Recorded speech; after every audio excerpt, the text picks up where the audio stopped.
Hello everyone welcome back to my short video. So आज चाहिँ यस्तो हुन्छ भनेर मैले सोचेको पनि थिइनँ, किनभने आज चाहिँ म घर जाँदै थिएँ अनि बाटोमा चाहिँ यस्तो लामो जाम थियो। जाममा हामी फसिरहेको थिएँ सबैजना होइन। अनि 1.5 घन्टा पुग्ने बाटो चाहिँ मलाई 4 आवर्स लाग्छ भनेर मैले सोचेको पनि थिइनँ।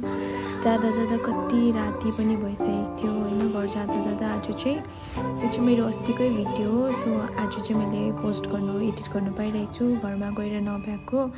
अनि म चाहिँ दशहराको लागि घर गएको थिएँ होइन। अनि त्यत्रो जामबाट निक्लेर चाहिँ फाइनली म राति नै घर पुगेँ। घरमा चाहिँ मैले कसैलाई भनेको थिइनँ कि म आउँदैछु भनेर। सो म चाहिँ चुपचाप गएर जाँदै थिएँ। आमा र बाबा चाहिँ भित्र बात गर्नु हुँदै थियो। सो म यहाँबाट लुकेर हेरेको थिएँ। छक्कै पर्नुभयो बाबा मलाई देखेर। अनि म फेरि लुकेँ हो त्यहाँनिर आमालाई